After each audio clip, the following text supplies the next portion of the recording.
welcome to the Millennial Musings Halloween Special Part 1. I'm Gladys. And I'm Isabella.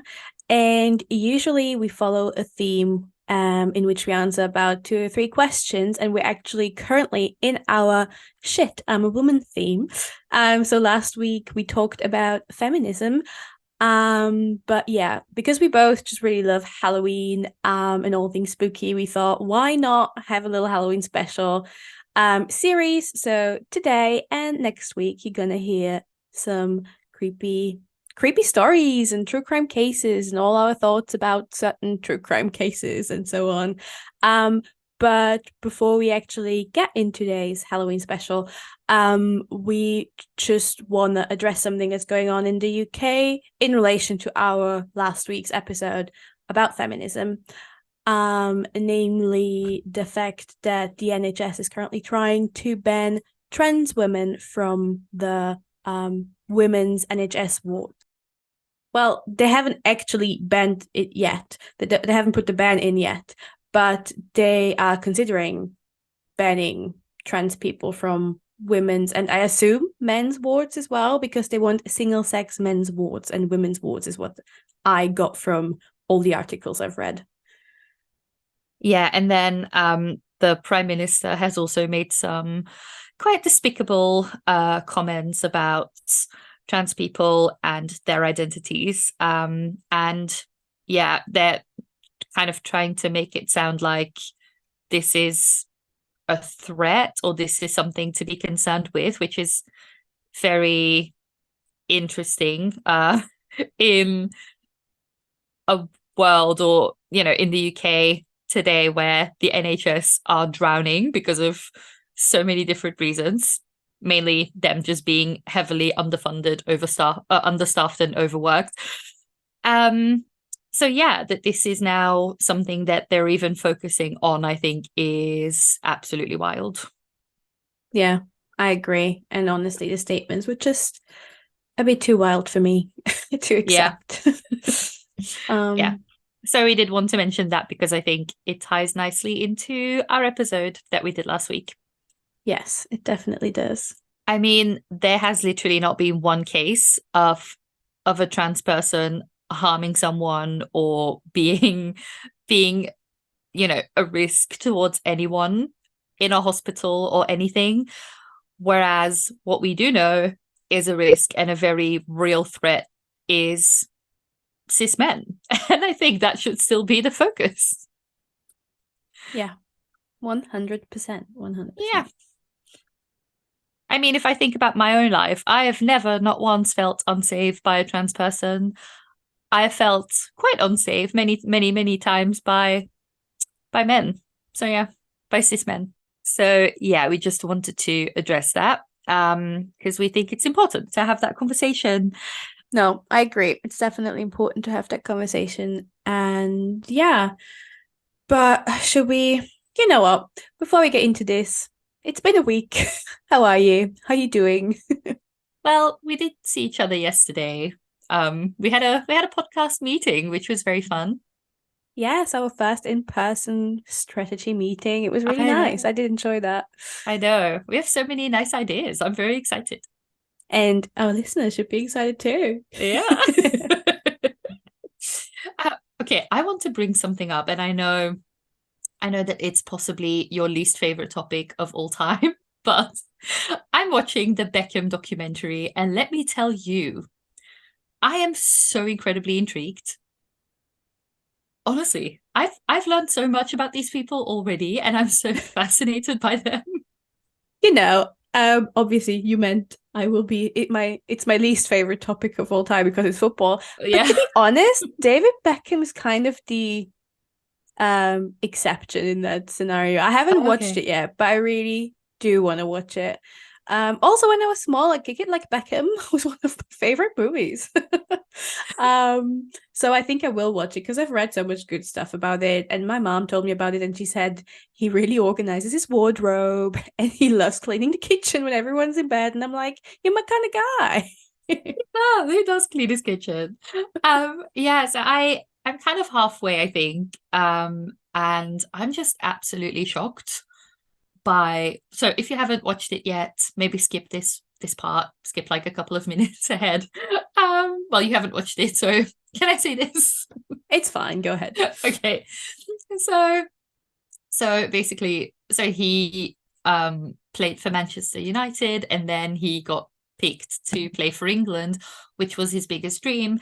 And then he was in the England Argentina finale. And something happened during that game where he kind of kicked. So somebody tripped him, I think, and then he gave him like a kick, or it looks like a kick. Basically, he made a mistake in the heat of the moment and he got red. So he was sent off the pitch. So he couldn't, so they had to continue with 10 people. And England lost the World Cup.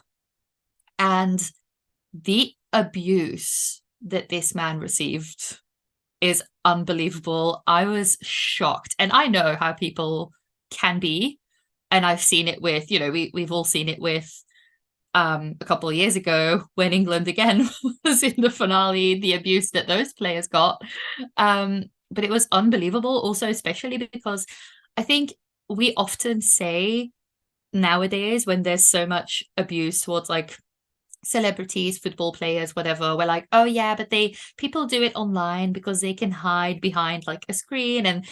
But that was in real life. David Beckham could not leave the house without getting spat on. Like people shouted at him for months afterwards. Every time he walked onto the pitch, people booed and people were yelling, like literally for 90 minutes straight. They were yelling profanities at him. It was unbelievable. I have like See, a newfound respect for this guy now. See, and that's why I say I don't like football. It's not the fact that I think football is dumb. I think it's very impressive what these players do.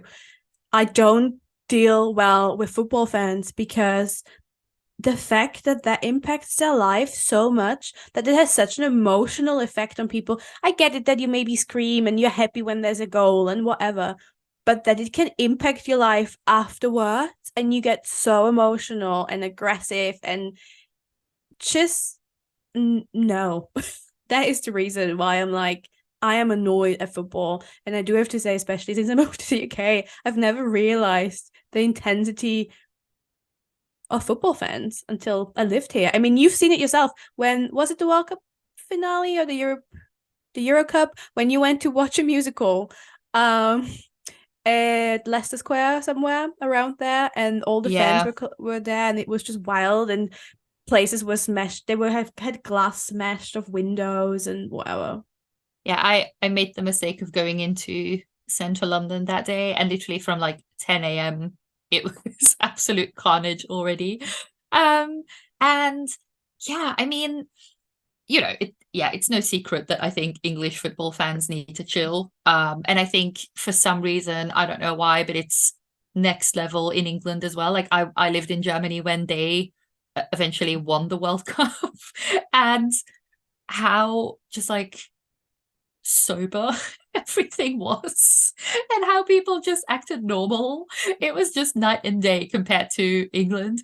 And yeah, I think many of them or some of them are absolutely despicable. But then I also think, is that not something that we do with celebrities anyway? Like, I don't know, we put them on a pedestal, and then the second they say something or do something that we don't like, I don't know. I feel like people do that all the time, regardless of like the industry or something. I don't know. It's just I'm so interested in like the psychology behind this and how you feel like this is okay. Like there was one man, but also he got sent bullets and things like that. Like he literally got death threats, literally because of a game, because he made a mistake during a game.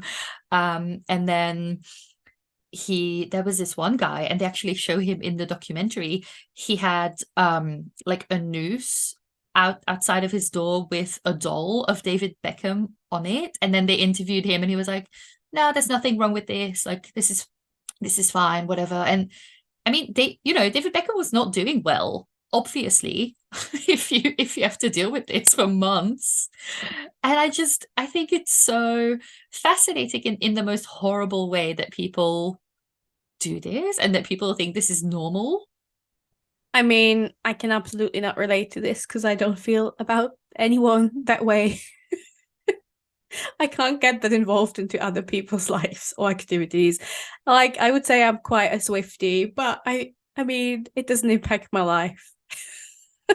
No, no, but then there's people who Who go lose way too it? hard, who go too hard Yes. there as well, even if they think that it's like a nice thing to do. Like when recently when her best friend got married and then thousands of people went to that wedding to kind of like to see her and then like no, people need to chill. People honestly need to chill with people who are in any kind of way in the public eye because honestly no, it's so weird and it's so like conditional as well. It's like, oh yeah, we love you and we put you on a pedestal because, you know, it was the months leading up to the finale. It was like, oh, David Beckham was on top of the world. Like he was, they called him the best football player in the world. And he had like a goal that like was like something that only happened every couple of centuries and everything.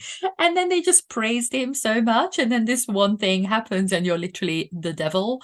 I will say Victoria, what an absolute icon. I love her. I love her in that documentary so much. And she also said at some point, like, yeah, I still to this day want to kill every single one of these people. I love it. Oh my God, yeah. I mean, I really want to watch it. I want to know more about it. You intrigued me. I might do this later this afternoon. Okay, I recommend it. Thank you. Okay, well, shall we just get into the episode? Yeah, let's do it. There is no segue into this from football to Halloween. Well, do you want me to start? Yeah, go ahead. So, you can read it in our episode title, but today's theme, Halloween spooky theme, is what is in my house? And well, Gladys and I each picked a story for you, a true event, and we're gonna tell it to each other and to you. So I shall start. I tried to write my story into a little bit of like I gathered all the information online and then tried to write it a bit into a horror story. But like I said, it's a true story. It's based on true facts. And yeah, let's go. On a gloomy and grey day in the year 1986, Tina and her sister Karen decided to experiment with something spooky. One evening, fueled by grief and teenage curiosity, they set up a seance in the basement. And they had one goal. They wanted to contact their mother, who has recently, unfortunately, passed away. However, you know, they didn't really expect anything to come from it. It's like, ooh, let's do it, but you actually don't really believe in it. Anyway, as the evening continued, without any events during the seance, they just decided to go back to their rooms and try to go back to sleep. However, that night marked the beginning of an unsettling phenomenon. A mysterious knocking, rhythmic and persistent, echoed through the walls of their bedrooms. And what they thought was a stupid teenage experiment had apparently actually invited something into their lives. So, from that night on, night after night, the knocks evolved into a strange form of communication. The unseen force seemed to respond to their questions with like eerie, weird knocks. So, at first, the girl thought they were connecting with their mom, but the excitement soon turned into dread as the knocks became a haunting disturbance, disrupting their sleep. So the paranormal, what they thought was paranormal activity, escalated. Objects vanished without explanation, furniture rearranged itself, and just a general sinister atmosphere settled over their home. And the sisters no longer believed that they were dealing with a friendly spirit or their mother. When they talked to their father, he dismissed their claims as a simple manifestation of grief. And he insisted it was just their way of coping with the loss of their mother. But the girls were really desperate for answers. They just knew something more supernatural was at play. So one evening, the knocks shifted from the walls of their bedroom down to the basement. They were full of fear, but also kind of fueled by curiosity. So the girls decided to go and investigate. But when they went down to the basement, they couldn't actually find anything. Then a few weeks later, everything took a chilling turn. The knocking resumed, but this time it wasn't in the walls. It was coming directly from Tina's bedroom while they weren't in there. So the sisters were literally paralyzed by fear. And when they entered and convinced themselves to enter the room, they found what seemed to be a blood written message on the bedroom wall. And the message said, "I am back. Find me if you can." No, no. Yes. I mean, I would be out of there. Like, goodbye. I don't need my father. I'm moving to Alaska. Anyway, they were very obviously, as we all would be, terrified, and they ran to a neighbor to call their father because, as I said, this all happened in the 1980s. No cell phones and nothing. And you don't want to stay in that house and use your own phone, I assume. So Frank, like I said, the skeptical father, came back from work, returned home, and just wanted to help them investigate. But the chaos exceeded their previous claims because there was another message written on the walls saying, "Marry me."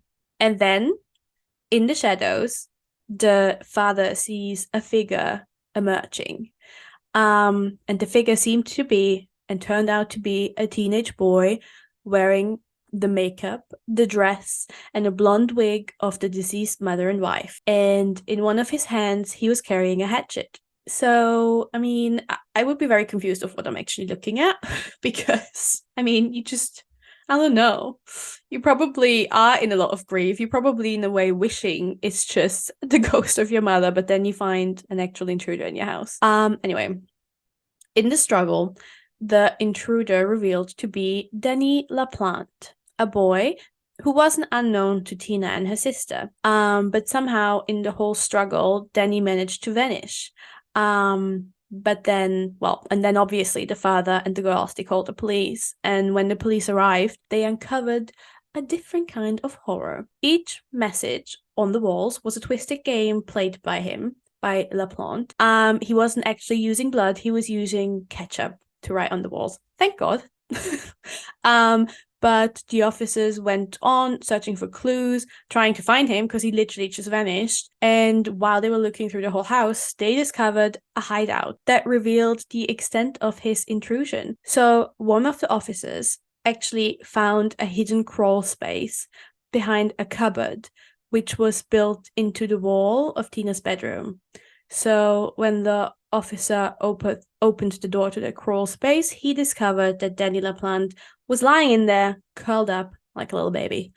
The officers then removed Danny from the crawl space, Jesus, and placed him under arrest. But yeah, once Danny was removed from the scene, the officers had like a really deep search of LaPlante's residence within the wall, and they discovered that he had been living inside the walls of the home for days and days and days. The passageway which they discovered he had been using, it was like a tunneled area around the house. There were also a handful of peepholes that were dotted around so that Danny could observe Tina from whichever room she was in. And it became clear that Danny had been pretending to be the ghost of Tina and Karen's mother, and decided to use it to torment them. It was believed that Danny was planning on revealing himself to the girls whilst he was dressed as their dead mother. It's not known if he actually wanted to pass himself as the spirit of the mother or just to really terrify them. But they assume it was latter, and he tried to just really terrify them. The fact that he was having a hatchet at the time also suggests that Tina and Karen made a lucky escape that night. And yeah, that's Danny. So you might want to know who Daniel was and how he actually got into contact with Tina. There's the suspicion that he actually burgled a house in the surroundings of Tina and Karen, and their father. And at some point, he probably saw them and then managed to retrieve the phone number somehow and then started calling there. And the daughters, Tina and Karen, began to converse with Danny via phone because of that. And Danny told them that he had been given the number by a friend who went to the same school as them. And he told them that he was a good looking, athletic, blonde, well educated boy who lived in the area. And then Tina and Danny became really well acquainted after a few phone calls and then arranged to go out on a date one evening. But when Danny arrived at their door, Tina was kind of shocked to discover that the boy she has been having all these conversations with was the opposite of everything he said he was. And instead of being that athletic jock type boy, her blind date was a greasy dark-haired boy with no attractive features according to her whatsoever. So she went out with him anyway, but after an hour together she made excuses and returned home. So yeah, he got obsessed with her and did everything I just told you that he did. Lived in the walls, creeped them out. Just imagine, I'm just thinking, imagine going on a first date with someone being like, nah, this is not it. And then weeks later, you find this guy in your room dressed in your deceased mother's clothes. I mean, yeah, and honestly, they were very lucky because this continues. It's getting wilder because Oh, so he was put into a facility after this, and he had to stay there for about a year, like until 1987, and all of that happened in 1986. But immediately, well, almost immediately after he was released, he started his burglary life again, and during one of the robberies in November of the same year he was released, so a month later, he got two handguns from a neighbor's house. And then another month later, so in December 1987, he broke into another family home around half a mile from from his own home. When he broke in, he then met Priscilla. She was 33 and she was pregnant. She had two young children, and her husband was currently at work while Danny was invading this home. But once her husband came back, he found them all dead. Um, what? Oh my God. and yeah, she'd been raped and shot multiple times and by Danny. And yeah, the husband who unfortunately had to find this scene called the police. And I'm not even going into details how the children died because I don't like talking about that. But the whole family was basically destroyed by Danny, killed the children, killed the wife, and the father had to live with it. Wow. So yeah, it's a Debbie Downer. It's very It scary. is Um, scary. Also, and I know one thing. Well, actually, I don't need to live in a house anyway. I quite like living in a flat. But also, if I ever have a house, no cellar, no attic, nothing. it's a weird thing in America though, because I don't think houses, I mean, the houses in Austria don't, not the houses I've seen, and I don't think the houses in the UK do. But we don't have crawl spaces, I think. I feel like No, is the that crawl space in general is the house built on certain pillars, right? So it's not yeah, built into the ground, it's like built onto the ground on like a whole construction. And you can, because in American movies, you often see people saying they have a raccoon under there, or well, in it, there's a lovely scene under the crawl space, which is not cute. But then I don't understand how the crawl space is connected to Tina's bedroom. yeah, I don't know. Yeah, crawl spaces are a very A very weird American thing. thing. Yeah. Yeah, I think. And that's what Jeffrey Dahmer did as well, right? He put his bodies there and then he told his dad that it was a raccoon that had died in there. Because yeah, it's not just a little cellar like we have in Europe sometimes, like a little storage room. It's like a proper, it's as big as the ground floor, probably. So yeah, somebody can easily live there, which no, no. No, I mean, it just proves basements and cellars shouldn't be a thing because, I mean, Austria is small, but whenever something happens, Everyone knows it's the basement. It's in the basement. Basements aren't a good thing. No, they're not. Anyway, I hope I terrified you a little bit with my story. Yeah, that was very terrifying. Yeah. But Gladys, do you want Yeah. to maybe tell us now what is going on in the house that you brought us today? Yes, I do. And I'm actually taking you to, well, also to the US, but to Honolulu, Hawaii. Well, it almost sounds lovely. It does sound lovely. It won't last long. So, it's 2019 and James Campbell lives Ew, in sorry to interrupt. That's so recent. I don't know. I feel like I can distance myself from cases that happened in 1980 because I'm like, times have changed. But no, you got to bring us back to reality. Oh yes, absolutely. Yeah, yeah. This is 2019.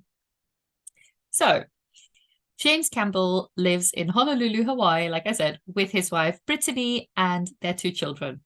They have a very lovely two-story house in a cul-de-sac. So just a very nice area. Everything's great. They have a cat. Life looks perfect. Then one day, Brittany goes into the garage and she sees that the boxes, so they still have some moving boxes and things like that. She sees that they have been opened and stuff has been moved. So she thinks it's a little bit weird, but she thinks it's probably the children who went through it. So she doesn't really think about it much further. Then a couple of days later, she's doing her makeup and she's watching makeup tutorials because that's something that she really loves to do and she does it quite often as well. So she has her like makeup station where she watches these tutorials and then she does her own makeup. And while she's doing this, all of a sudden she hears a door slam downstairs, but she's alone in the house. That same night, James and Brittany are in bed and she again hears a door open and close again. She asks James if he locked the doors and he swears that he has. So she goes to check and they're not locked. The doors are unlocked. So this kind of leads to a little bit of bickering between them. And you can imagine what this is like. Like, you told me you closed the doors. Well, I thought I did. Well, maybe I didn't. That kind of that kind of stuff. So they kind of leave it. They're just like, "Oh, whatever. He just didn't close them properly. It's fine." A couple of days later, though, it happened again with their sliding door. And this time, James goes to check, and even though he absolutely knows he locked it, it's again unlocked. But still, James thinks Brittany is being paranoid, and Brittany has actually become quite fixated on this now. She just feels like something is wrong, because she also doesn't really understand why her husband or her children would lie, and then she's constantly thinking about this, like, okay, maybe the children are sneaking out at night, but like they can't really, and it's just kind of really it's on her mind all the time. And so she actually feared that she was on her way to a mental breakdown. Which, yeah, must be so horrible if and it's such a horror movie scenario as well, where everyone tells you you're crazy. And again, the husband is like the rational one who's like, no, you're making stuff up. So then 2 weeks later, James was playing piano in the living room, and all of a sudden he sees a shadow of a person outside of their window through the curtain. So the curtains were closed, but he could clearly see like a silhouette of a person standing outside of the window. So he thought it was someone who was being nosy or maybe was annoyed that he was playing the piano. But Sorry. That's not the yes, neighborly thing to do. You ring the doorbell and you complain. I wouldn't think, oh, you know what? There's a shadowy figure outside my, my window at night. It must just be a nosy neighbor. Excuse me. I would lose my shit. yeah, me too, me too. But yeah, he did not. He kind of left it. Then a couple of days later, he's at home by himself, well, with the children, but Brittany isn't there. And they have this kind of like desk calendar on their wall, where you can just write things per basically, yeah, like an agenda, but just on the wall. And he sees that it has been written on. And the message says, your rehabilitation starts today. Do as I did. Choose a house, clean it, set up all devices. Ew. That's So, some jigsaw shit. so James is confused, to say the least, but he once again explained it to himself with reason. And he thinks it's probably Brittany trying to be a bit passive aggressive with him and trying to make it clear to him that he needs to clean a little bit more. And he actually thinks, you know what, she's right. I could be cleaning more. So he actually starts cleaning the house to please her. Then, 3 weeks later, the family is about to go to the cinema and they have this blanket on the sofa, like a big blanket that they always use to snuggle. So Brittany wants to get that blanket and take it with her to the movies. When she enters the living room, she sees that the blanket is gone. And she asks the children, but they swear up and down that they don't have it. And she thinks, well, she gets a little bit annoyed as well because she thinks they're just lying. They just don't want to run upstairs and get it. So it turns into a stupid argument again. But when they get back from the movies and they walk in the living room again, the blanket is there on the sofa, nicely folded. And this is actually the first time that James admits that this looks a little bit weird, but he's still like, I mean, I'm sure there's an explanation for this, but okay, this is a bit weird. But he still doesn't really want to admit that anything is really wrong until September of 2019, when the family takes a trip to the mainland to visit some family. They had a great time, but they actually ended up taking an earlier flight back. So they get home earlier than expected. As their car pulls in the driveway, they notice that James's nice bike is just lying in the front garden. So Brittany's like, did you write this right before we left? Like, what's going on? And he's like, no. They tell the children to wait in the car and they go in via the garage. This time they see that the garage has been completely trashed. Boxes are torn apart and stuff is just thrown everywhere. And James's first thought is, okay, we got robbed and they might still be here. So he grabs a sledgehammer. That's a choice. But you have to do something, I guess. He then goes into the house through the front door, but as he tries to open the door, he is met with some resistance. So he feels like something or someone is pushing against the door from the inside. After a lot of pushing, it finally opens a crack and he sees a person inside of their house. The person calmly says, "This is not your house. You don't live here. You have the wrong house." So Brittany at this point is kind of over it. She calls 911 and she tells them there's a stranger in their house. James somehow manages to pull this man outside into the front garden, and he immediately notices that the man is wearing James's clothes. So when he's asked what the hell he's doing in their house, the man says that he had nowhere to go, but he's still very calm, very passive. James kind of feels like, okay, this guy's probably homeless, he's maybe on drugs, and also I can't really attack a man with a hammer in front of my children, which I would say that's a good call. That's a good call. Brittany, she has one thing on her mind: the cat, Mr. Franklin. Brittany and I were the same. So the guy hears Brittany mention the cat and he's like, "Oh no, don't worry, the cat's fine, I fed him," which would worry me more, if anything. So she decides to go inside anyway, where she notices that the living room is just filled with all of their stuff, like James's music equipment and everything, but it's all on display, like it's some kind of garage sale, or like someone is making an inventory of their stuff or something. She eventually finds Mr. Franklin in a cage that was meant for puppy training, and he didn't have any water or something. So the cat was fine, but it's unclear how long he had been in that cage. Finally, the police arrive, and again, the guy remains super calm. He has a casual conversation with the police. He lets them cuff him, and he doesn't really put up any resistance as they take him away.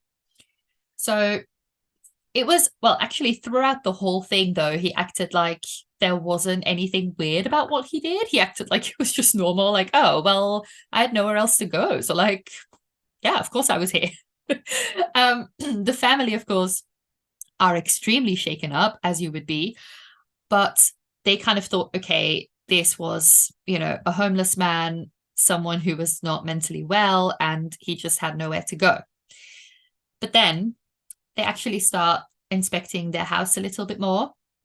They notice that although every single room in the house is in absolute shambles, the boys' bedroom is in pristine condition. Actually, the laundry had been done and the beds had been made. They find in that room, they find a towel that's like kind of laid out with a series of knives on it. And next to it, they find the laptop that the family didn't use anymore. So Brittany, she knew that she had to check that laptop. So she opens it, she checks, and she finds pages and pages and pages of notes, all titled things like the omnivore trials and the rehabilitation of rat-like people. It then also became very clear that he had been keeping a journal about them. It contained very detailed information and conversations about the family, and observations that he could only have known if he would have heard them have these conversations. For example, at some point it mentions that the couple were trying for another baby. They were going through IVF and they hadn't told anyone about this. So they only had those conversations in their home to each other.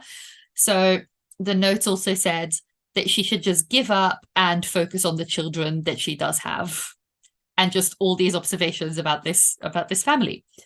So now this becomes a very different story because it goes from someone breaking in and potentially robbing you to someone stalking you for what has apparently been weeks or even months. And here's the scariest bit. From the notes, it also becomes clear that he was planning surgical procedures on the parents and the children. The notes contain a checklist of things he needs, like a blood transfusion machine and IV equipment. There are serums that are labeled for the omnivores, and he had used the computer to look up things like surgical tables and how to perform surgeries at home, like how to do a hand transplant and how to do gender reassignment surgery. So then Brittany also finds another laptop, which was Brittany's laptop, on her makeup desk. And on that laptop was a video of him sitting in her makeup chair, naked. And in that video, he says, "Hey, it's me. It's day 2 of the trial." And he then proceeds to draw lines on his face, but like with an eye pencil or something, like vertically all over his face. And he's explaining what he's doing in a bit of like a mock tutorial kind of way. So it's clear that he's making fun of Brittany and her makeup tutorials. So eventually, the man who was identified as Ezekiel Zayas was charged with felony burglary, and initially he was granted supervised release, which of course scared the family because this guy's not even locked up. But they didn't have to worry long because he got himself arrested again in no time.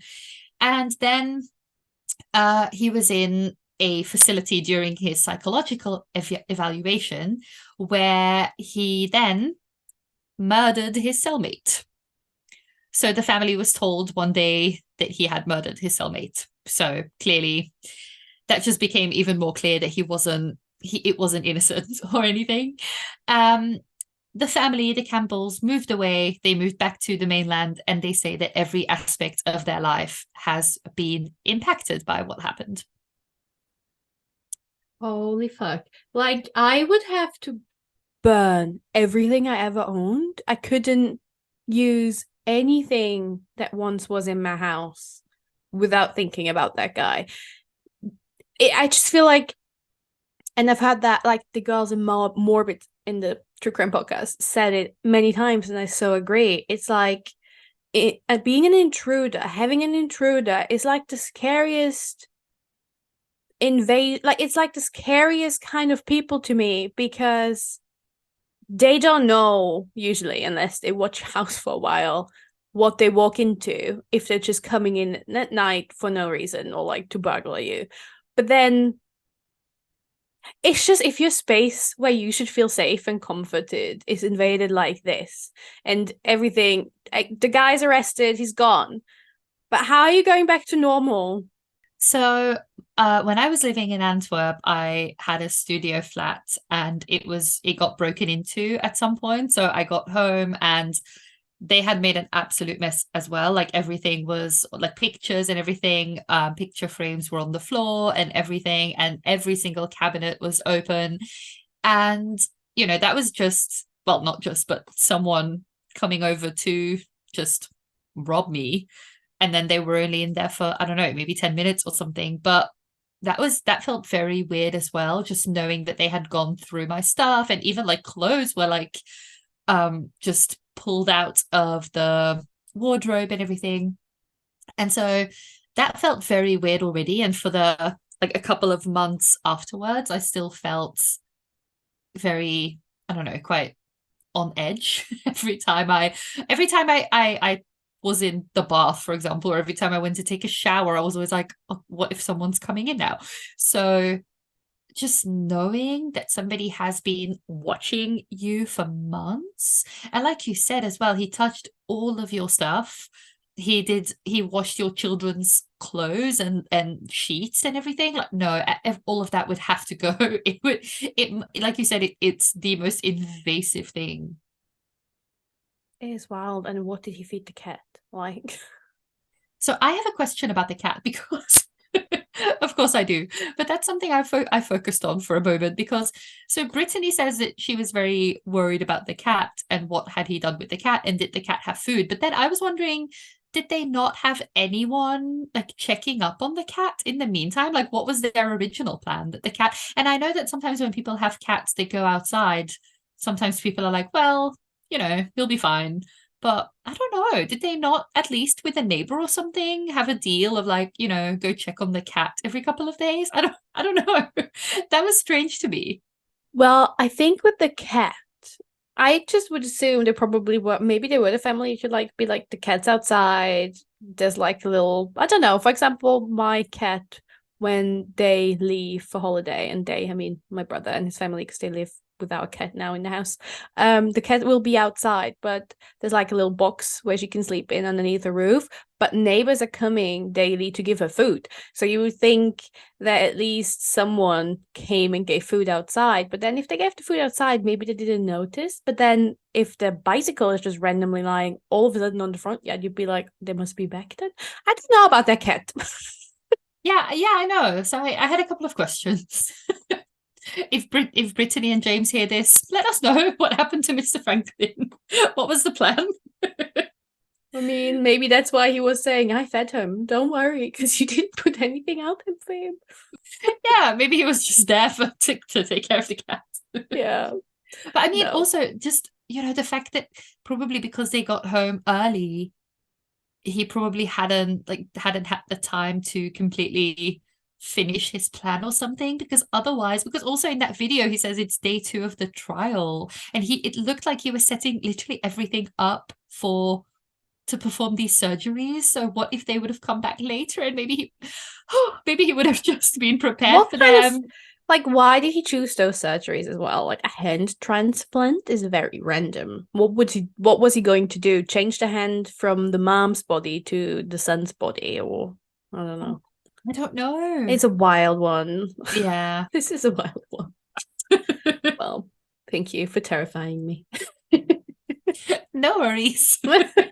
My pleasure.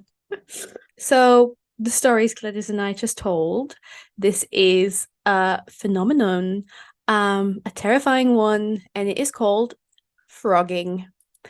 And the definition of frogging is, I mean, you probably all get the gist now, but frogging is a person secretly living in another person's home. The word is pronounced frogging, like you pronounce it like frog, the animal, but it's written PH. And yeah, it's related to frogs because it's people who tend to hop around from house to house as a frog might do on a lily pad. Lovely, lovely analogy here.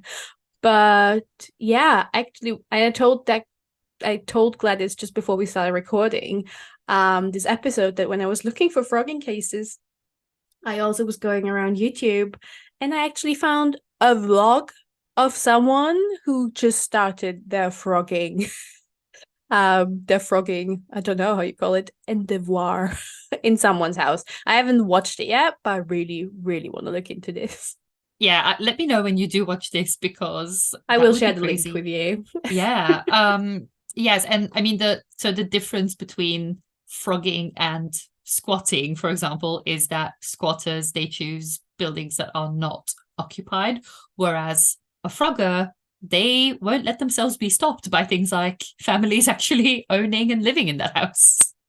And it's not even that people need to be homeless to do this. Some people just see it as a challenge or as a dare, or they just, I don't know, bored with life and want to do something. Or maybe it's revenge, or in like the case I told you, he was obsessed with that girl. I also so actually saw this story on a show called Frogging Hider in My House. And I think the Daniel LaPlante case was on there as well. And I saw, but the one anecdote, the one little thing I remember from watching quite a few of these episodes is this episode where the three, and I really want to know people's opinion. Tell me what you would do in this case, because so there's a story of three women who are all living in the same flat. And, it also starts quite like innocently, I would say. So, milk starts disappearing, or they're like, oh, I just bought a bottle of wine and now it's empty. This is weird. And everyone swears that they didn't touch it. And then hairbrushes start disappearing. But, it's three women living together. So they're kind of like, yeah, I mean, that's bound to happen. I get that you accidentally use the other person's item or whatever. Until one night, two of them, so one of them wasn't home, the other two are on the sofa watching TV, and one of them gets a text from the person next to her. So the two friends are watching TV, and all of a sudden, one girl gets a message from the person next to her who was not on her phone. And I can't remember what the message said, but so the woman's like, did you just message me? And this woman says, no, my phone is in the bedroom. And these women, which I thought was the bravest, but also perhaps stupidest thing, I think it was something like, they took like a hair dryer or something as a weapon. And they went into that room to check. And I very much want to know from people, what would you do in this situation? If I would, not even maybe this specific situation, but if I would start noticing these things and things went missing and then I got a message or something, or what you said, like something's written on the wall, I would literally be like, right, okay. I would grab one cat under each arm and I would just book it. I would go. There is no No, I way, don't no know. way in hell I would go check that in that room. No way. I would I would not check that at all. I would say, good, you've got your phone. Let's get out of here. I'm gonna call the police because I'm not the one checking on this. But I do have to say, Gladys, you just told me a story yesterday where you heard some weird noises in your house and you checked every room. Oh yeah. Yeah, that's true. But I mean, yeah. But that's I mean, I different. probably wouldn't have called the police if I were you, but I also wouldn't have checked. I would have just disappeared under my blanket with the theory that I can't see you, you can't see me. If I wake up, everything will be fine in the morning. Yeah, which always works, as we know.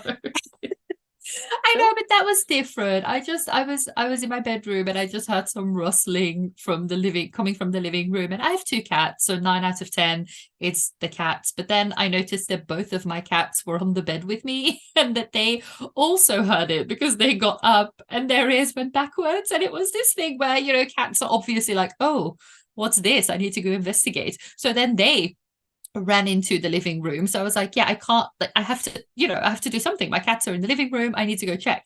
So yeah, I did check every room. And it was it was terrifying. And then I tried to go back to sleep. And then at some point I heard like a thud. And I was like, oh, for fuck's sake. But then I went to check and my cat had actually knocked over a glass. So then that time it was him. So so then I was just like, okay, let's just go to sleep. All I need to do is just survive until the morning and everything will be nice and fine again. And so then that morning I sent my boyfriend a message because it was still like on my mind. And also all of this shit was happening at 3 a.m. And like we discussed Yeah. after watching The Exorcism of Emily Rose, I checked if I could smell something burning. every time I Yes. every time I wake up around 3, I'm like, okay, this is it now. He's coming for me. Um, and so then I sent my boyfriend a message telling him all of this, and he was like, what? Oh my God, that's creepy as hell. And then a couple a couple of hours later, he was like, so I know what it maybe could have been. So he recently moved his Xbox over to mine. And so it's on my like TV unit now. And I also bought this like autumny leaf garland. So basically just like leaves that I also put right next to the TV unit. And he was like, yeah, sometimes the Xbox starts like it turns on in the middle of the night and then it starts like blowing air. So it probably was just blowing air onto that garland, which is probably what caused the rustling noise. And I was like, oh, well, that's good to know. You caused me a heart attack. Oh God. Oh my God. Yeah. But there was that one time as well that you got home and there was like a flower on the floor and everything, like things had Oh been my knocked over. God. Yes. So I literally watched that Netflix show just during that time. What was it called? I don't remember. It was that it's like in Ireland and there's this psycho sneaking into women's houses, but instead of immediately attacking them or something, he just moves stuff around and plays with their minds. He just lives there because he actually has a family and a child and all of that. How is it called? I really don't remember. I have to look it up. Anyway, it was during that time and I was in the flat, my boyfriend was in the flat, and my his dad and stepmom were in our flat in the afternoon before I left. So they left before me, so I was the last person leaving the flat. So I knew how it looked, and I'm OCD. I know where my things go, and they need to be in their place all the time. So I came back home that day after meeting you, actually, at like 10:30 p.m. So it was dark. It was like autumn. And when I opened the door, it was like we have like this rug in front of the where the shoes go, like literally when you come in, and the rug was all like mixed up, like it wasn't straightened out, it was all crumbled up, and there were like shoes lying there. And I was like, what the fuck happened here? And then the other thing was just when you come in to the right, there's a door to the living room. And it was dark outside, but from the living room there was just some red light coming. It was just red light beaming in there through the door, and I was like, what the fuck is going on? Because I knew my boyfriend isn't home yet, because he said he will meet a friend of his and they will go for drinks right after he dropped off his parents. So I was like slowly opening the living room door, and we had like a diffuser, and the diffuser can have a light on and it can change lights from like blue, green, yellow, and red. But why was that red light on? We never used that light. And then I was like, okay. And I called a friend who lives in Austria, which is like completely useless. Probably doesn't even know my address if something would happen. But I called my No, no, no, friend. no, no, no. You messaged me right before you called them. So I get a message from you like, Gladys, something's going on. There's something in my house. And then I don't hear from you for like half an hour. Yeah, and in that actually saying I wouldn't check the rooms, I called my friend. And then after I messaged you, and I took like, how's it called? Like when you crush like peppercorns with that thing in like a bowl. Oh yeah, yeah. And it's made out of granite, so it's really heavy. So I took that thing. I had my friend on the phone. I checked every room. Meanwhile, also messaging my boyfriend, like, what's going on? Something's in our house. There's something weird going on. There was nothing. I couldn't find anything. I didn't really check the wardrobe, so I just locked myself in the bathroom, hung up with my friend, tried to call my boyfriend, who just didn't pick up. I messaged him, I'm gonna call the police if you're not gonna reply and tell me what's going on. And then after a while, he just like in a really chilled way texts me, oh yeah, I did come home in between. We moved our meetup, like the meetup with a friend, for later, so he oh yeah, and the blinds were let down as well. The blinds were completely down. The flowers have been moved as well. And I was like, and the flowers were just standing on a weird edge of a table, like someone wants to provoke me because they could have fallen off any time with that vase. And then he was like, yeah, he did come home. And I was like, why is the house looking like this? And he said, well, he put the blinds down to watch TV and he put the diffuser on for some atmosphere, and to put the blinds down he had to move the vase. And it's just like, what the hell? I had a heart attack. Yeah. So in both of our cases, it was our boyfriends being stupid. Literally, don't live with a man. Jesus. So stay single, ladies. And men. Oh god, it was really funny though. But I was very close to calling the police. But I also thought, if I call the police, I'm gonna tell them my things are moving. My diffuser's on. Honestly, I want to know how that show is called, because it's actually a really good Halloween suggestion. So the show I was actually referring to, that I was watching during the time where I thought I have a psycho in my flat, is called The Fall, with Jamie Dornan. Is that how you say it? Dornan? Yeah. The guy from 50 Shades of Grey, and he's the psycho. And then there's Gillian Anderson, who plays the detective. So it's actually a really good TV show. Recommend if you can live alone. I've heard of that. I really want to watch it, but yeah, should I? I don't know. These kinds of things, I'm always like, It did haunt me a little. Like, usually shows where it's not ghosts don't affect me that much. Like, ghosts and demons do affect me because I feel like I have zero control over that. But with like real people breaking in, I'm somehow like, well, I can at least try and lock the door and smash something over the head if I have to. But that show really didn't make me feel all right. Okay, I'm gonna watch it. Oh. I like to, I don't know, challenge myself sometimes. Yeah. Oh. I do think having pets is good though, because like if there is a little noise, then you can always just tell yourself, oh, it's the cats. I think Shruti from Red Handed, because she has a dog called Blue, and then she has a boyfriend now, and his dog is called Blue. And they're like the opposite. One of them reacts to every noise, everything. So when she's just alone with that dog, she's like, great, there's someone here, I'm gonna die. But the other one doesn't react to anything, and she said she prefers that because she's like, he seems calm, so there must be nothing going on. Yeah, I hope my dog doesn't react to anything, because I'll be shitting myself. Yeah, my cats react to everything. So when this happened earlier this week, for half a second, I was telling myself, I was half asleep. I was dozing off. I imagined it until I saw both of them literally get up. Like they were asleep and they both got up and were like, what's this? Oh, God. So I was like, no. I mean, it does remind me of, and you can all go to Gladys' blog and read the blog post about it, but we were sharing a room in Bali. I had my headphones in. We were sharing not headphones, earplugs. I was asleep. We were sharing a bed. There was like this mosquito curtain over the bed. And all of a sudden someone, like, what's the word? Pushes me a little and is like, Isabella. At you. Yes, Isabella. There's something in our room. And there was. I mean, it wasn't a lie. It was a big fat rat. It was a very big rat. There was something in our room. Eating my bag. Eating my bag. And there had been a build up. I mean, honestly, go read the blog post, but link it to the description. It's quite funny. Yeah, there had been a build up as well of like things happening in other people's flats and everything, like bungalows and everything. And also just the like waking up, but it's pitch black and knowing that there is something in your room, but you're not sure what it is. Like it could have been anything, but glass was being moved and Yeah, everything. it Like there sounded was like like a a human glass. moving shit around. Like you could just hear two Yeah. glasses being like pushed together. It was like a cling sound. Yeah. It was clearly big enough to make those noises. Oh, it was honestly, that left some scars.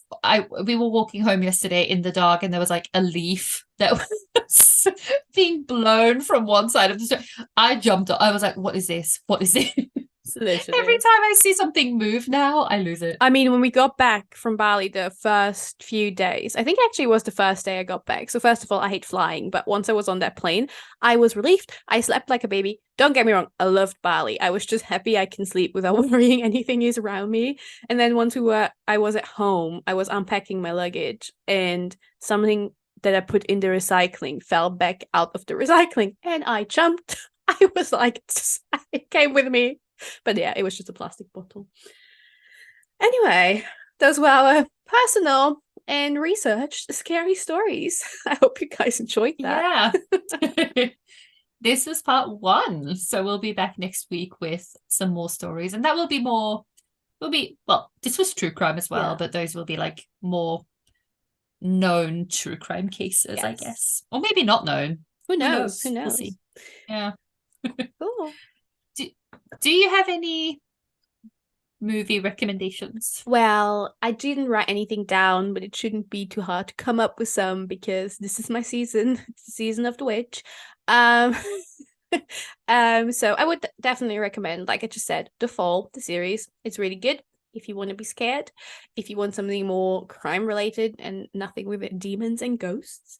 But if you want something with demons and ghosts, I would say to watch Talk to Me. I've recommended this movie before, not like in a recommendation section, but I talked about it. It's really good. It's like an Australian or New Zealand. I think it's Australian horror movie. It's really good. Horror movies don't often have good ratings on IMDb, and this one does, and it deserves it. It's ghostly, but it's not too jump scary. It's kind of nice. It's a good storyline. And then another one, and I'm currently watching, is The Fall of the House of Usher on Netflix, a series.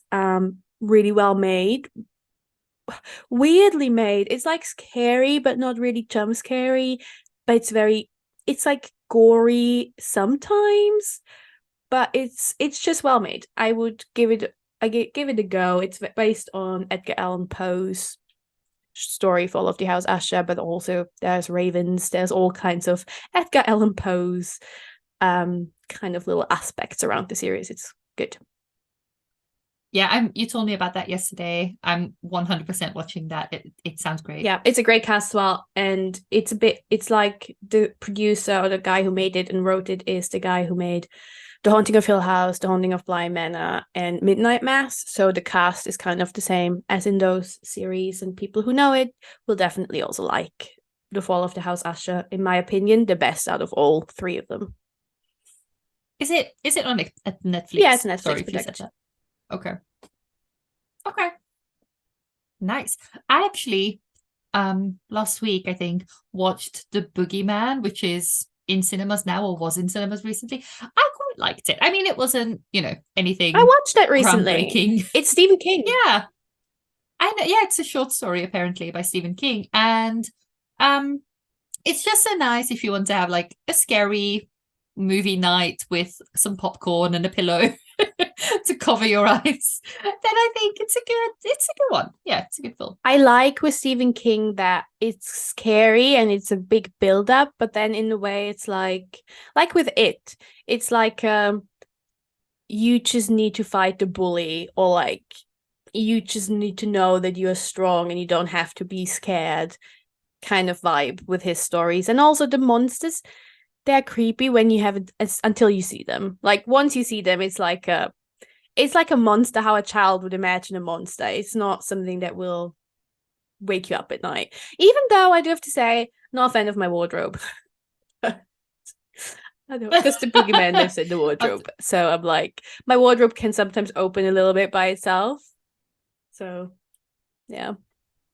Yeah. Oh my God. I think it was Red Handed. I was listening to an episode recently where they were like, what kind of crazy person sleeps with their doors open and things like that? Well, me, because my cats come in and out, and I don't love it because sometimes they push it open in the middle of the I do night. have to But then I say, see, it's a psycho like, out of the move. corner of my, yeah, but like, I know, but then, like, out of the corner of my eye, I see that the door is being opened.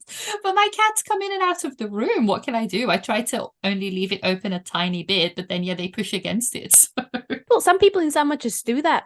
And I'm like, I don't care. Because, like they say in Morbid, fresh air is for dead people. You close everything and you go to bed. I love that. Oh, Oh my God. Okay. well, Um, okay. and on that note, actually, well, I have some books to recommend, I guess. So one I read a couple of months ago, but I think it was actually, I don't really read crime or thrillers that often, but I really want to do it more. And especially in the next couple of months, I have a couple on my list. But one I did read, it's a thriller, I would say, is called Five Survive by Holly Jackson, and it's about a group of friends, and they go on holiday with like a camper van, and they get stranded somewhere in the middle of the night. Their tires are flat, and then it turns out that someone actually did that, so they sabotaged them, and then yeah, they're just stuck somewhere in the dark, no signal, of course. And then turns out that there's a sniper outside of it, and he basically tells them, okay, one of you has a secret that I want. And yeah, you need to give it to me before I let you guys go. So then they need to start figuring out who has the secret. And it was actually very intense. I don't know. I was really into it, and I could really feel my blood pressure rising as I was reading it as well. So I really liked it. And so she also has a different book. Well, I think it's a series. It's called, the first one is called A Good Girl's Guide to Murder, and I have that one. And I think there's three books in that series, maybe more. But yeah, I'm gonna read the first one now, I think, in the next couple of weeks, and then I will let you all know. And then also, if you want like a quick read, but also just something that is still eerie and it's just perfect for this time of year, I think, a series of unfortunate events by Lemony Snicket. I love those books so much. They are so well written. There's 13 books, so it's not exactly a quick read, but every book is kind of a quick read. And it's just so good. It's just so well made. I just love the whole vibe. I love the atmosphere that the author creates. And yeah, it's perfect. And also that film, the original one with Jim Carrey and Meryl Streep, traumatized me. I love that movie. I really do. I loved it as a child. Yeah, so I would definitely recommend that as well. But yeah, those were really nice recommendations. Honestly, I kind of want to just cozy up and watch Lemony Snicket now. Me too. Yeah. Oh, dude, just calm down a bit after all those crazy stories. Yes. Yes. Well, Well, we hope you liked them, and you'll be back next week for part two. yes. And until then, happy spooky season and happy Halloween. Happy Halloween. Bye. Bye.